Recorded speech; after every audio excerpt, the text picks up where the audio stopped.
Irmãos amados, queridos, nós estamos falando a respeito das 7 igrejas da Ásia Menor: Éfeso, Esmirna, Pérgamo, Tiatira, Sardes, Filadélfia e Laodiceia. Então, hoje, na manhã de hoje, nós falaremos a respeito de Tiatira. E primeiramente, eu gostaria de falar acerca de Tiatira, dar a vocês uma noção de como era a cidade de Tiatira. E eu diria para você que, assim como era tão comum naquele período, a cidade de Tiatira, ela possuía diversos templos. Então, muitas divindades ali eram adoradas. Ela possuía uma indústria pequena, mas o comércio era muito forte. Nós vemos, por exemplo, lá em Atos dos Apóstolos, capítulo 16, a história de Lídia. Lídia era de Tiatira, aquela comerciante de púrpura, ela era de lá. E Deus abriu o seu coração, o seu entendimento, para que ela pudesse ouvir a palavra e ser salva. Essa cidade era uma cidade não muito relevante, a menor da Ásia Menor. Essa cidade, então, era uma cidade onde havia uma comunidade cristã ali, mas também era uma cidade onde se encontrava várias associações comerciais, ou seja, como se fossem hoje sindicatos, de hoje, para que vocês possam entender melhor. Mas ali havia também, em cada associação daquela, em cada sindicato, havia um padroeiro, havia uma divindade. E aí residia o grande problema para quem era cristão. A população cristã era empobrecida, porque para poder viver bem naquela localidade, era necessário fazer parte dessas associações. E uma vez fazendo parte das associações, o crente precisaria participar de banquetes. E nesses banquetes, irmãos, as divindades eram adoradas. Então veja a dificuldade para quem era crente de verdade. Algumas pessoas diziam assim: o que tem adorar a um Deus desse? Isso é cultural, isso faz parte da cultura, é algo necessário, senão ninguém vive, ninguém consegue sobreviver diante de uma realidade assim. Sempre tem esse raciocínio, né? Aquelas pessoas que dizem, não tem nada a ver. O grande desafio da igreja de Tiatira, isso eu acho que ela se assemelha muito conosco, é que a igreja de Tiatira, ela precisaria ser intolerante dentro de uma sociedade extremamente tolerante, uma sociedade que aceitava todas as coisas, todas as práticas. A religião daquela cidade era uma religião permissiva, uma religião que não tinha os valores morais que o cristianismo preconiza. Então, era assim que as coisas caminhavam por lá. E eu diria para você que não está muito diferente do que acontece hoje. As igrejas evangélicas, elas estão sendo premidas a viverem uma outra realidade. E os crentes, uma dicotomia entre aquilo que eles aprendem e vivem dentro da própria igreja e aquilo que eles vão viver lá fora, na sociedade maior. E eu, sinceramente, eu não consigo compreender tais coisas. Como alguém pode adorar ao Deus verdadeiro, o Deus que está na Bíblia Sagrada, que traz para nós princípios e valores importantíssimos, inegociáveis, mas que quando sai da igreja, ou quando vai lidar lá fora com outras questões, eu não posso ser mais preciso do que isso, tá? Espero que os irmãos entendam e que a mente de vocês possa, de fato, entender aonde eu quero chegar. Então, quando lida com as questões lá fora, parece que há uma ruptura entre a fé que possuem e o estilo de vida e as ideias que abraçaram, porque são as ideias da sociedade, são as ideias desse tempo. Então, isso para nós é muito importante de nós frisarmos, porque havia naquela cidade os cultos pagãos e havia também a intromissão dentro da própria igreja de ideias que rompiam com os valores de Jesus Cristo. Então, eu diria para você que era uma igreja, e agora eu vou tocar na igreja, era uma igreja que não poderia jamais flexibilizar aquilo que não podemos negociar. E eu diria uma expressão minha aqui, uma igreja que não poderia tolerar o intolerável. Existem coisas que são intoleráveis para os cristãos. E quanto a essas, meus irmãos, nós não podemos nos vergar jamais. Por exemplo, quando nós vemos na Bíblia Sagrada os princípios morais da palavra de Deus contidos nos 10 mandamentos, no Decálogo, os 10 mandamentos. Vamos lembrar de alguns? Não matarás. E como alguém que é cristão pode aceitar a morte? Como? Inadmissível. Isso é bíblico. Isso não é ideia humana, isso é bíblico. Não podemos aceitar a morte, o assassinato também. Não podemos aceitar tais coisas. Então não podemos aceitar que se mate, que se assassine. Também não podemos aceitar que se roube. O mandamento diz o quê? Não roubarás. Então, irmãos, nós temos balizas muito bem assentadas para a nossa conduta e para o estilo de vida que devemos viver na igreja e fora da igreja. E aí, meus irmãos, quando a gente vai olhar para o texto, eu quero que vocês percebam comigo que a palavra é dita ao anjo da igreja em Tiatira, é dita ao pastor. Os pastores são tão falhos como qualquer um dos irmãos, mas Deus fala com os pastores. Os pastores são aqueles que devem orientar a igreja, segundo a palavra de Deus. Mas o grande problema de Tiatira era uma infiltração danosa, que também acontece nas igrejas nos dias atuais. Existem pastores que falam que uma série de comportamentos danosos, que nós não podemos jamais compactuar com eles, que eles são naturais, porque são do nosso tempo, uma nova sociedade, um novo mundo, uma nova situação completamente diferente da Bíblia Sagrada. Você concorda com isso? Eu não concordo. Mas existem muitos crentes que assim pensam, eles acham perfeitamente natural essa dicotomia. Mas Deus fala com pastores. Mas o grande problema é se o pastor é liberal ou se o pastor é bíblico. Como assim, pastor? Nós vivemos uma época em que muitos pastores não acreditam mais na inerrância da palavra de Deus, que ela de fato é a revelação a nós, que o que ela fala, na verdade, deve nos direcionar em nossa conduta e em nossos posicionamentos. Veja como é atual a Bíblia Sagrada, e as cartas do Apocalipse são extremamente claras.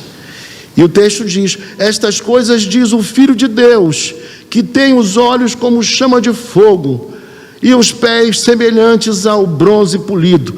Primeira coisa que eu quero mostrar a vocês aqui no verso é que aqui Jesus Cristo é apresentado como Filho de Deus. É importante que se dissesse que ele era o Filho de Deus, aquele que é onisciente, que ele é onipotente, que ele é onipresente, que ele é imutável. Então, ele conseguia visualizar, penetrar nas regiões mais escondidas do coração humano. Então, ele tem os olhos como chama de fogo. Tudo ele sabe, tudo ele vê. É um Deus que a tudo sonda. E ele sabia a realidade daquela igreja, irmãos. Ele sabe também a nossa realidade aqui hoje, século 21. Ele sabe mais. Ele sabe das minhas angústias. Ele sabe das suas angústias.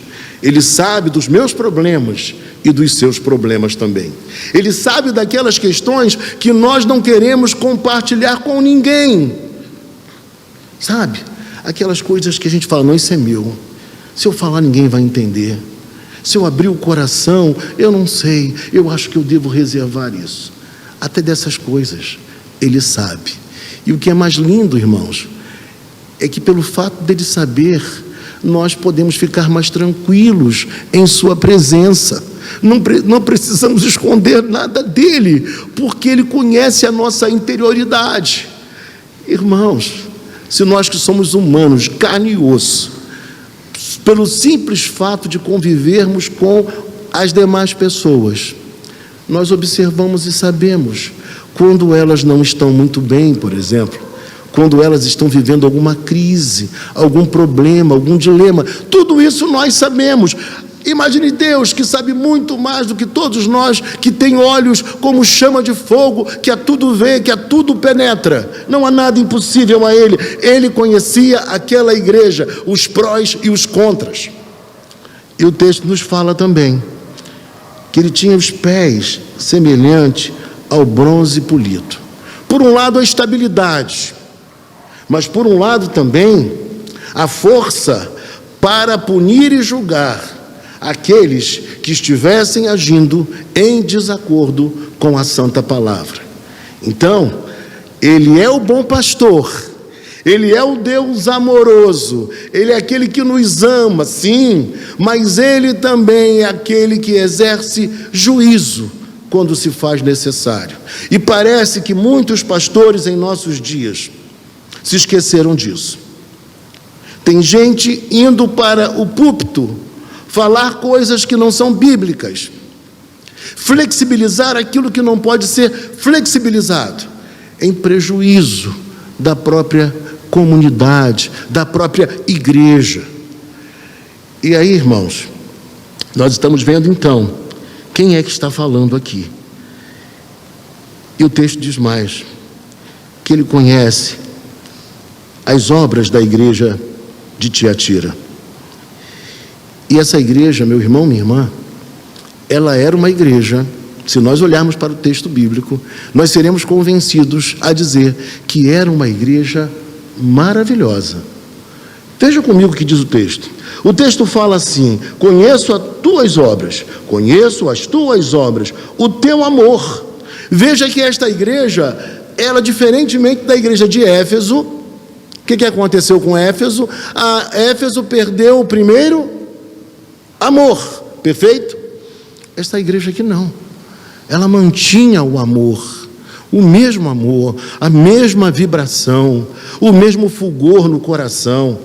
E o texto diz mais, que ele também conhecia as obras, o teu amor, a tua fé, o teu serviço e a tua perseverança. Uma igreja com inúmeras qualidades, uma igreja inclusive que perseverava. Não era uma igreja inconstante, não era uma igreja que ora estava bem e que ora estava mal, gente que se desanimava e que se encantava, de manhã está bem, à tarde está mal. O texto nos diz que era uma igreja assim, que perseverava. Mas além dessas virtudes todas, irmãos, que nos fazem aplaudir e agradecer a Deus por uma igreja desse tipo, mas o texto fala para nós algo ainda mais especial.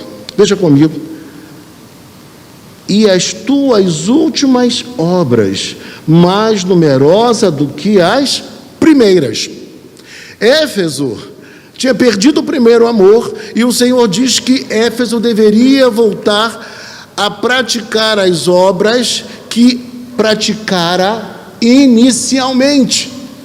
Mas aqui não. Aqui o texto está dizendo que aconteceu algo tão benéfico nesta igreja, que as obras atuais, elas ainda eram mais pujantes, mais crescidas, mais abundantes, glorificavam a Deus de uma maneira incrível. Então, era uma igreja que nós poderíamos dizer, uma igreja abençoada. Não é verdade? Estou certo? É isso mesmo?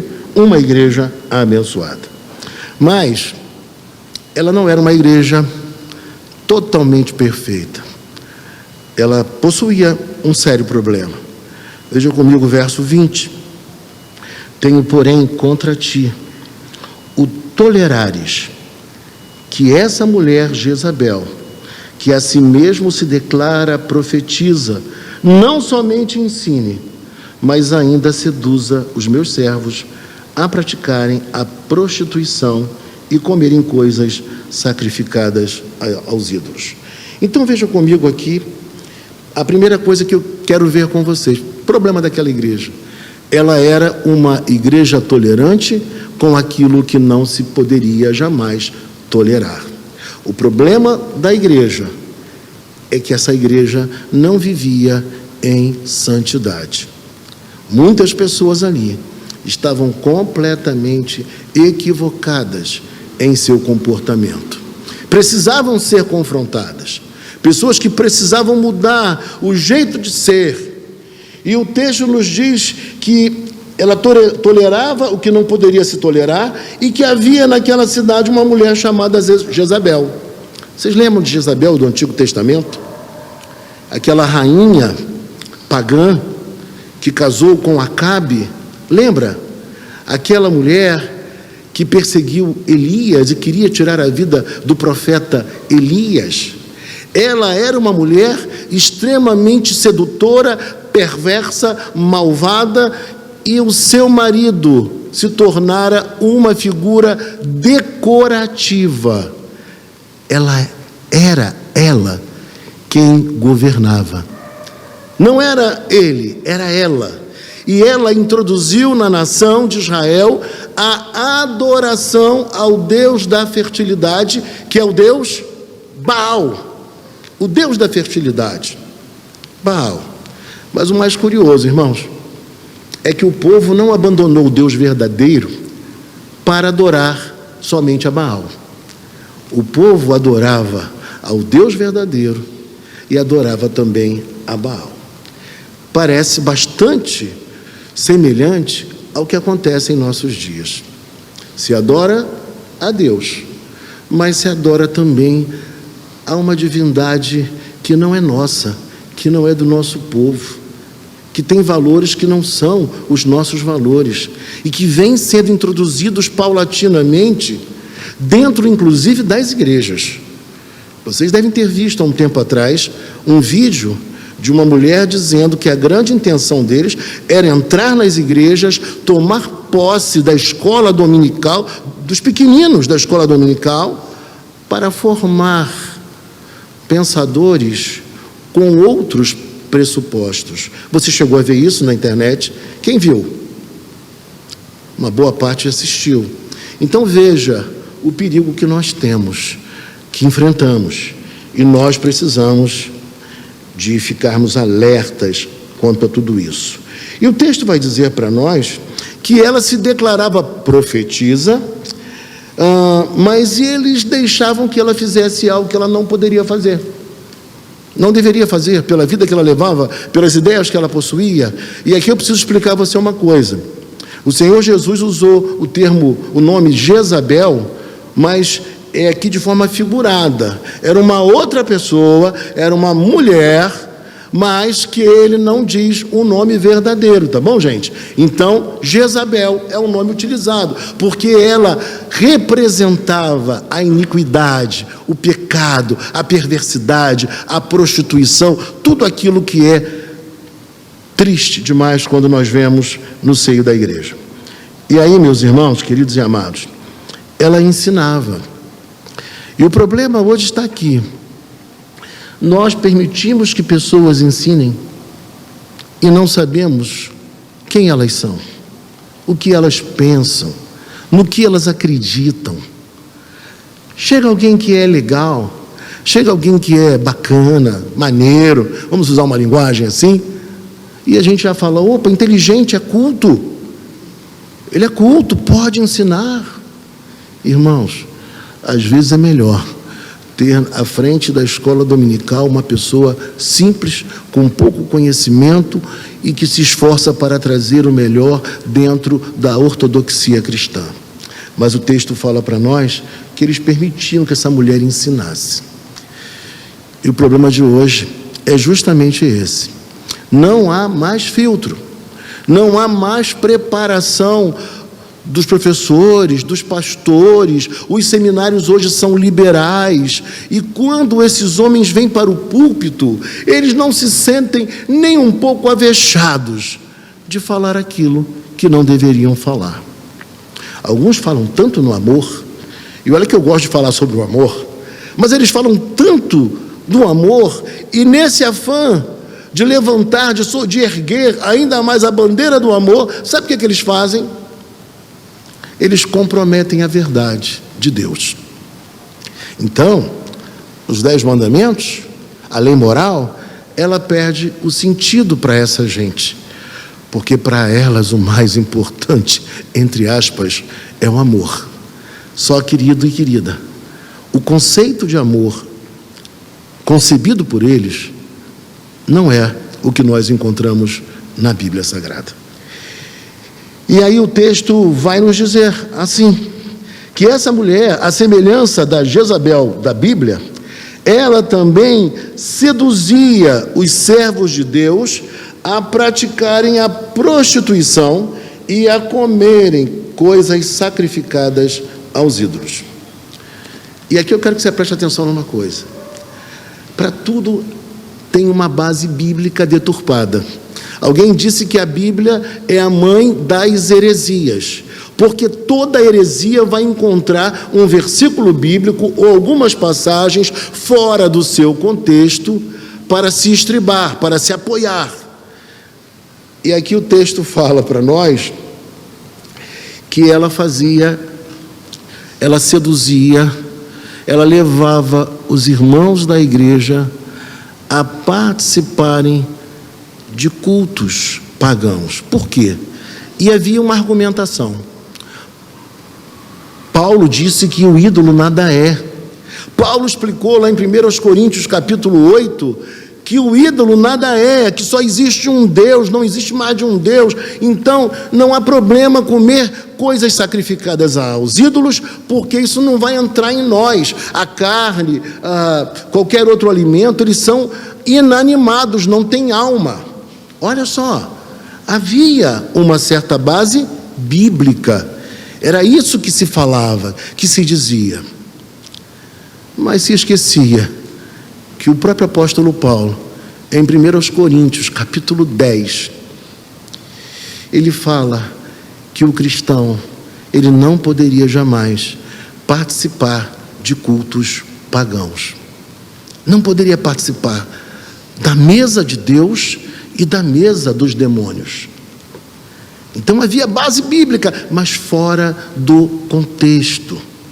E aí, alguns se deixavam levar e participavam daquelas celebrações, dos festivais que as associações promoviam. E acabavam incorrendo em gravíssimo pecado. E o grande problema nosso hoje, meus irmãos, eu diria para você, é que nós queremos viver assim como eles. Viver como no mundo, achando que isso não vai afetar a nossa espiritualidade. Eu não estou dizendo viver no mundo, porque nós precisamos ser santos no mundo. Então, o grande desafio para a igreja é viver a santidade lá fora, dar um testemunho na sociedade. Esse é o nosso grande desafio. Mas não era esse o problema, não era essa a questão, não era esse o desejo deles, não.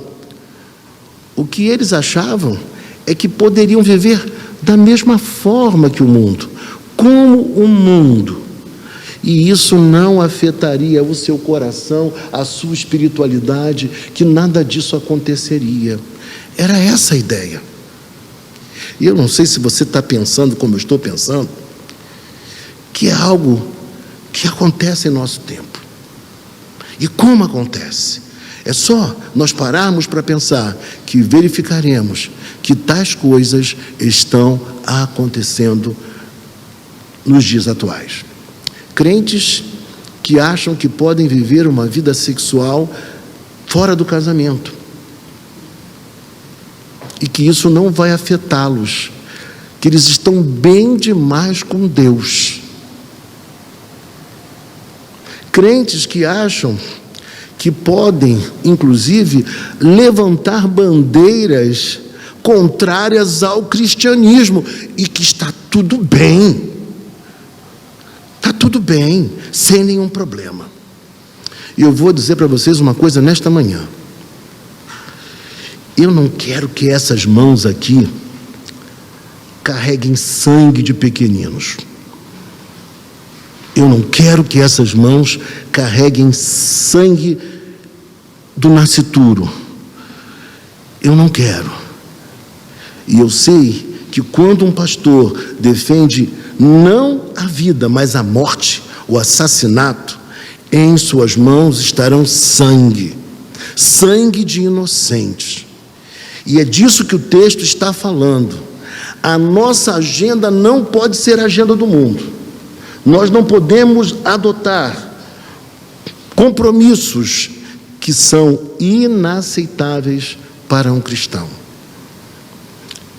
E como aqui o texto fala ao anjo da igreja, eu preciso explicar o texto bíblico a vocês e falar da forma com a qual eu estou falando. Eu não quero nas mãos de vocês, eu não quero também nas minhas mãos. E aí o texto vai dizer assim para nós, que as pessoas viviam influenciadas por esta mulher, que trazia uma grande persuasão, ao ponto deles largarem, vencerem as objeções da sua fé e comerem alimentos sacrificados a ídolos dentro de uma cerimônia, de uma associação que tinha o seu padroeiro, a sua divindade. Como nós vamos fazer tal coisa, sabendo que isso é repudiado, proibido pela palavra de Deus? E é essa flexibilização que vai acontecendo progressivamente, paulatinamente. Hoje você diz, está tudo bem, não é bem assim, está tranquilo, gente, os dias mudaram, os tempos mudaram, são outros. Irmãos, existem coisas que são dentro de uma realidade momentânea. Por exemplo, o uso do véu na igreja. Lá em Corinto nós vemos isso. Mas existem outras questões que elas são absolutos de Deus. Absolutos de Deus. E o grande problema do tempo presente é que a sociedade, ela não tem mais absolutos. Tudo agora é relativo. Tudo agora é plural. Isso é verdade para você, meu irmão, mas não é verdade para mim. Cada um tem a sua verdade. Mas o cristão, ele acredita na verdade verdadeira. E a verdade verdadeira é a palavra de Deus. É nela que nós encontramos a direção para a nossa vida. E o texto fala mais, irmãos, que Deus deu tempo para que aquela igreja e aqueles irmãos dentro dessa igreja se arrependessem. Aqueles que estavam seguindo a orientação dessa mulher, que era uma péssima influência para a comunidade. Ele deu tempo para ela se arrepender e para os demais também. Por isso eu digo para você, meu irmão, tenha a sua consciência bem firmada em Deus. Não vá no coro de ninguém. Não se deixe levar por pessoas que querem te conduzir para um lado e para o outro. Não se aprisione na pressão daquele grupo que você vive, que é tão interessante, que é tão legal, que é tão bacana. Aquele grupo é maravilhoso, só gente boa. Mas se você for atrás do grupo, você não tem personalidade. Se você for atrás do grupo, você não está sendo fiel a Jesus Cristo. E é Ele que você tem que ser fiel. É a Jesus Cristo. O problema daquela igreja, santidade que não havia em muitos. E a tolerância naquilo que não poderia ser tolerado. Prosseguindo, o texto diz: dei tempo para que se arrependesse. Ela, todavia, não quer arrepender-se de sua prostituição, de suas práticas, de suas ideias, de seus ensinos. Agora, como a igreja permitia que ela ensinasse? É o que está dizendo o texto para nós.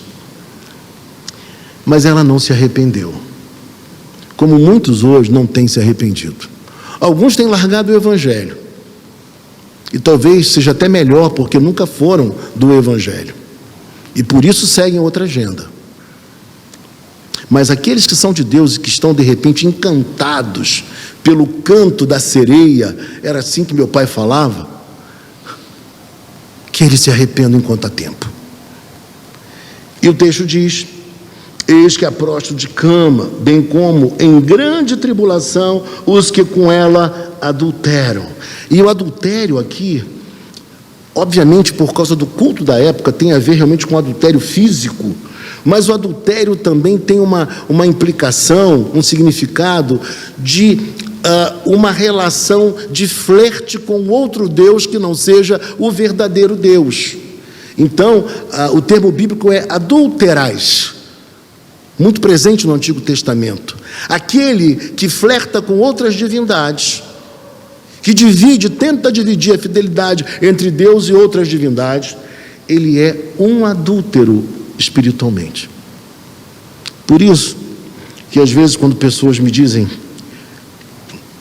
que vão ou que foram em algum templo que não é propriamente cristão de verdade, é pseudo-cristão, essas igrejas da prosperidade, por exemplo, eu fico muito triste, porque estão buscando uma possível cura no momento de aflição, num lugar indevido. Se a cura não vier de Deus, meus irmãos, nós não devemos aceitar nem querer. E a Bíblia nos fala que os sinais acompanhariam aqueles que acreditam.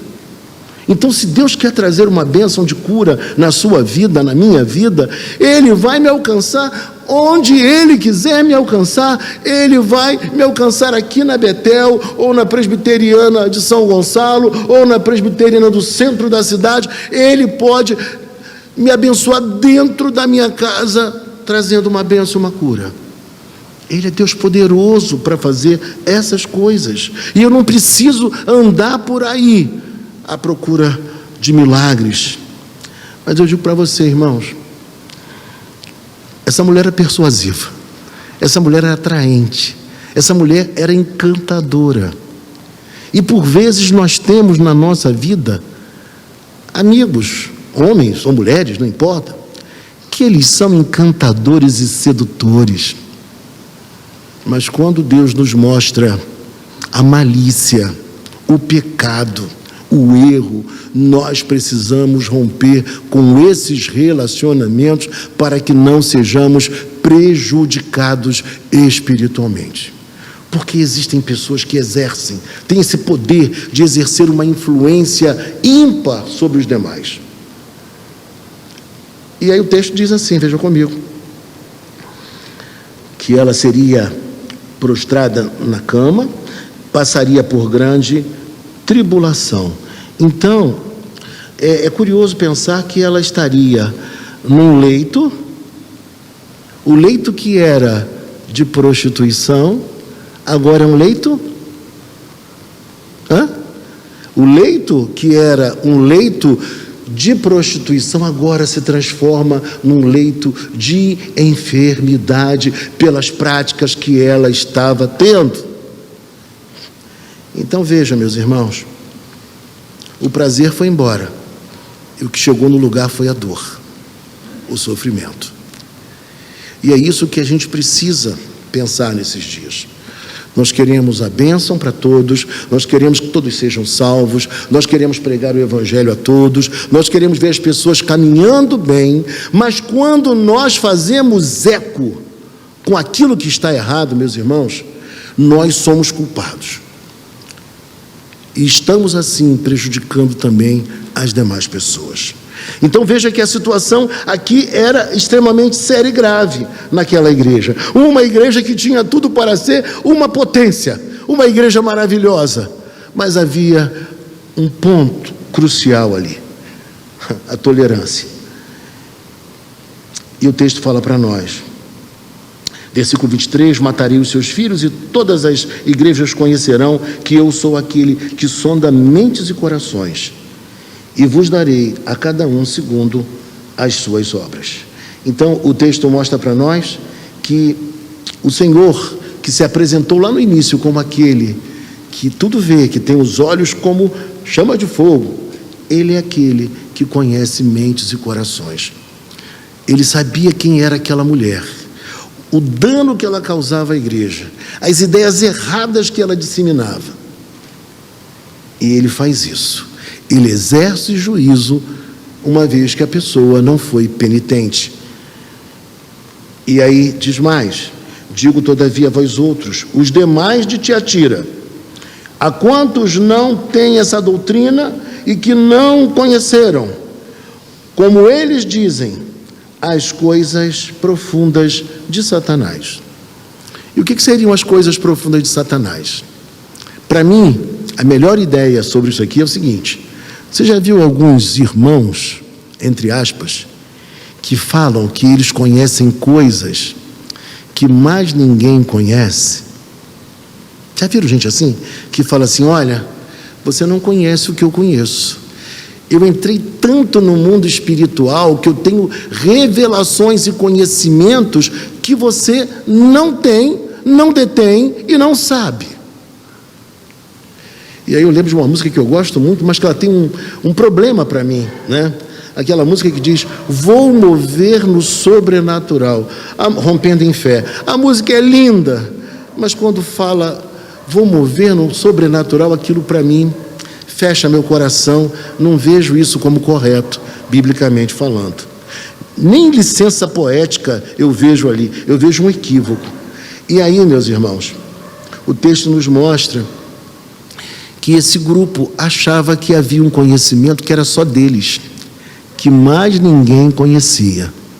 Nós temos irmãos hoje assim, nós temos igrejas hoje assim, que dizem deter o mistério. Nós sabemos o mistério, nós sabemos como é e você não sabe.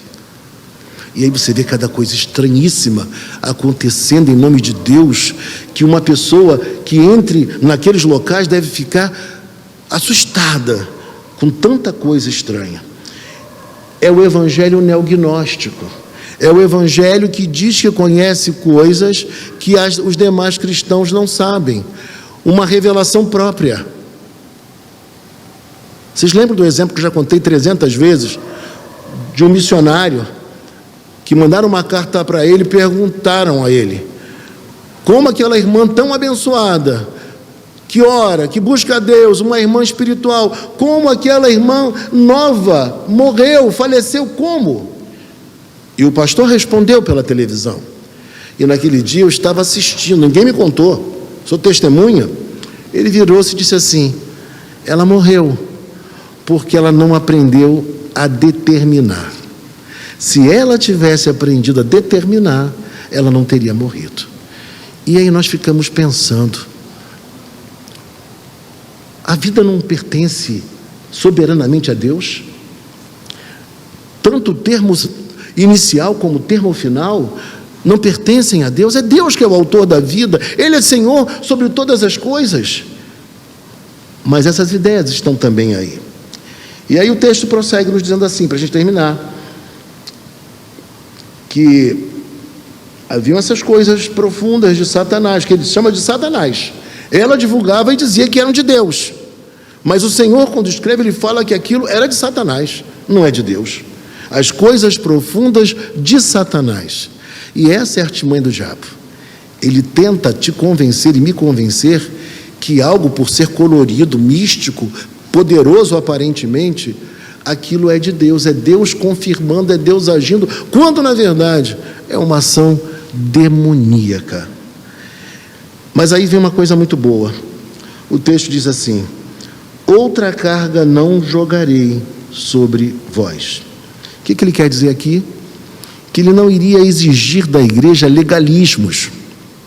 Ele não faria com que a igreja se ausentasse do mundo, da vida, vivesse reclusa, escondida, com medo do que acontece na sociedade. Não, de forma alguma.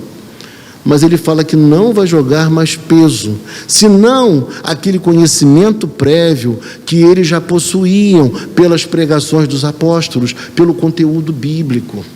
O Senhor não ia jogar fardo sobre eles, mas o Senhor diz nesta palavra que eles deveriam observar a sua palavra. Outra carga não jogarei sobre vós. E talvez seja libertador para mim e para você.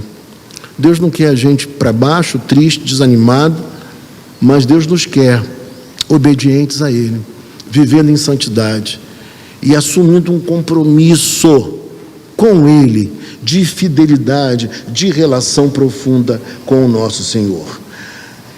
Versículo 25, tão somente conservai o que tendes, até que eu venha. Conservar o quê, irmãos? O peso que ele não iria jogar, a única coisa que ele queria é que aquela igreja fosse obediente à palavra. Mas ele fala aqui no verso 25, que eles deveriam conservar o que eles possuíam. E o que eles possuíam? Olhe para a sua Bíblia, veja comigo o versículo de número 19. Conheço as tuas obras, o teu amor. Olha, obras, amor, a tua fé, o serviço, a perseverança e as suas obras, bem mais numerosas do que as iniciais. Essas coisas eles não poderiam deixar pelo caminho, eles não poderiam jamais se esquecer delas, deveriam sim aplicá-las no dia a dia da sua espiritualidade, meus irmãos. Eles não deveriam jamais ser tentados a abandonar essas verdades. Eu digo para você, domingo de manhã,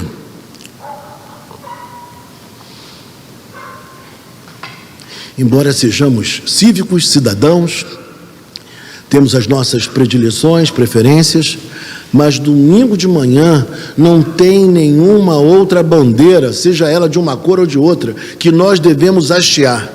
A bandeira que nós devemos hastear aos domingos pela manhã é a bandeira do Senhor Jesus Cristo, o nosso Salvador. É esta bandeira, porque ela é a bandeira daquele que não se corrompe, daquele que não mente, daquele que é sincero e verdadeiro, aquele que se deu por mim e por você na cruz do Calvário.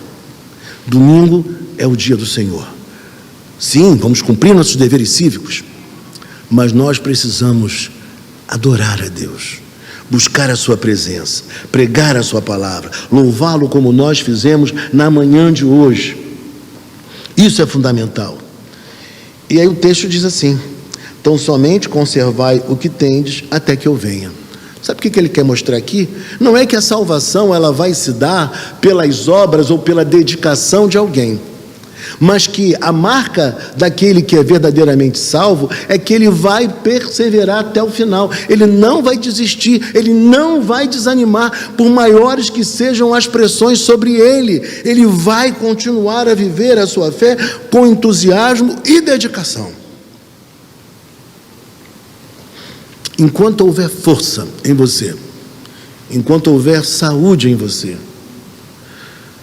ainda que seja saúde precária, porque com o passar dos anos não há ninguém que tenha uma saúde 100%, a gente sabe que não, mas enquanto houver força em você, adore a Deus, cultue ao Senhor, dê a Ele a primazia, não perca aquilo que você tem de bom, e aquilo que você tem de ruim, de questionável, que o Senhor não se agrada, se arrependa. Eu tenho certeza que você vai ter uma vida extremamente frutífera. Versículo 26, ao vencedor que guardar até o fim as minhas obras, eu lhe darei autoridade sobre as nações. Aqui uma coisa linda que o Senhor vai fazer quando chegar o novo céu e a nova terra. O Senhor vai compartilhar conosco da sua autoridade. Ele tem toda a autoridade, nós sabemos disso, todo o poder e autoridade, mas Ele fala que vai compartilhar conosco dessa autoridade. nós julgaremos as nações, diz a Bíblia Sagrada. Então, o Senhor, Ele saberá honrar, no bom sentido da expressão, aqueles que foram fiéis, que se mantiveram de forma correta até o final. E com cetro de ferro as regerá e as reduzirá a pedaços, como se fossem objetos de barro. E aqui uma coisa importante. Nós vimos e sabemos que Jesus Cristo, Ele é o bom pastor, como eu falei no início. É ou não é o bom pastor? Bom pastor. Mas Ele também é o que vai julgar, o que vai punir, o que vai acertar contas. E por fim, o texto diz assim para nós: assim como também eu recebi de meu Pai, dar-lhe-ei ainda a estrela da manhã. E eu convido a você, abra por favor Apocalipse 22:16. Por favor, você que tem a Bíblia na mão aí. 22:16. Acharam? Lá no final da Bíblia, o último livro da Bíblia. Existe uma regra, meus irmãos, de interpretação bíblica, que é: a Bíblia explica a própria Bíblia. É uma regra muito importante da interpretação, da hermenêutica. Veja comigo, diz assim: eu, Jesus, enviei o meu anjo para vos testificar estas coisas às igrejas. Eu sou a raiz e a geração de Davi, a brilhante estrela da manhã. Então, Ele vai dar de si mesmo. Nós teremos comunhão íntima com Ele. Que coisa preciosa é nós sabermos disso, que somos do Senhor, pertencemos a Ele. E nós sabemos ainda que a estrela da manhã, ela aparece no momento mais escuro da noite. A estrela da manhã aparece no momento mais escuro da noite. E o que isso tem a ver com você e comigo? Que nos momentos mais difíceis que você possa estar vivendo, ou eu, a estrela da manhã estará contigo. A igreja são os candelabros, as estrelas, os pastores, mas a estrela da manhã é Jesus Cristo. E eu termino dizendo para vocês uma coisa: eu nunca me esqueço de uma expressão que eu li ao estudar para preparar um sermão, que o momento mais escuro de uma noite é aquele momento no qual, logo na sequência, acontece o raiar de um novo dia. O momento de trevas mais intensa é o momento no qual, logo na sequência, o novo dia vai surgir, o alvorecer. E eu digo para você nesta manhã, talvez você esteja vivendo um momento assim, um momento muito escuro, um momento que você fala: não tem saída, meu Deus, isso não passa, meu Pai, isso não se resolve, que situação dramática e difícil. Quem sabe não é hoje? O momento mais difícil é o momento no qual o novo dia se anuncia. O Senhor Jesus é a estrela da manhã. Essa igreja era uma igreja muito boa, mas ela cometia um pecado sério e grave. Ela era tolerante, ela atendia às pressões do secularismo, e por conta disso, o Senhor chama a atenção daqueles que seguiam os ensinos de Jezabel. Meu amado e minha amada, é mais uma igreja que nos faz pensar, que nos ensina algumas lições preciosas. Vamos orar?